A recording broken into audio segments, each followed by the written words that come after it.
आज तुमच्याशी मी एक खूप युजफुल गोष्ट शेअर करणार आहे, जी तुमच्या बाळासाठी सुद्धा तुम्ही नक्कीच परचेस केली पाहिजे. पण त्याआधी सकाळी आम्ही निघालो होतो अनायाचं वॅक्सिनेशन देण्यासाठी. हे होतं 16 महिन्याचं वॅक्सिनेशन, जे की गव्हर्नमेंट हॉस्पिटलमध्ये अवेलेबल होतं. सो आम्ही याआधी एक वॅक्सिनेशन दिलं होतं गव्हर्नमेंटमध्ये आणि हे सेकंड होतं. आमचा खूप छान एक्सपिरियन्स होता. यूट्यूबच्या कंप्लीट ब्लॉगमध्ये मी वॅक्सिनेशनचे सगळे डिटेल्स दिलेले आहे. आज पहिल्यांदाच अनायाला आम्ही स्विमिंगसाठी घेऊन चाललो होतो. बरेच दिवसांचा प्लॅन होता, पण तो काही सक्सेसफुलच होत नव्हता. फायनली आज तो दिवस आला आणि तिला स्विमिंगला घेऊन जायचं म्हणून मस्त तिला छान असं रेडी करून दिलं. अनायाच्या स्विमिंगची स्टोरी टाकली तेव्हा मला बऱ्याच जणांनी मेसेज करून विचारलं होतं की तुम्ही तिला डायपर कुठलं यूज केलं. तर तुम्ही या व्हिडिओच्या खाली लिंक म्हणून कमेंट करा, तुम्हाला लगेच लिंक मिळून जाईल. त्याचबरोबर मी अनायाला बॅरियर बूस्ट बॉडी लोशन लावलं, कारण ते क्लोरीनचं पाणी असतं, स्किन थोडीशी प्रोटेक्टेड राहते.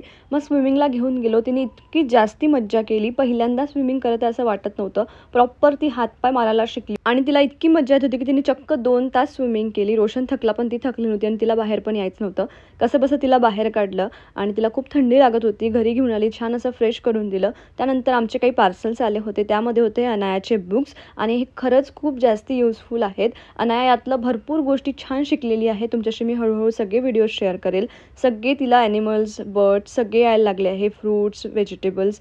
तर तुम्ही सुद्धा तुमच्या बाळासाठी नक्की परचेस करा. यातनं खूप छान लर्निंग होते आणि बुक्स एकदम हँडी आहे. त्यानंतर मी मागवलं होतं पनीर मेकर आणि तुमच्याशी लवकरच मी होममेड पनीर कसं बनवायचं याची रेसिपी शेअर करणार आहे. तर तुम्हाला कुठल्याही गोष्टीची लिंक हवी असेल तर खाली लिंक म्हणून कमेंट करा, तुम्हाला लगेच लिंक मिळून जाईल. Bye bye.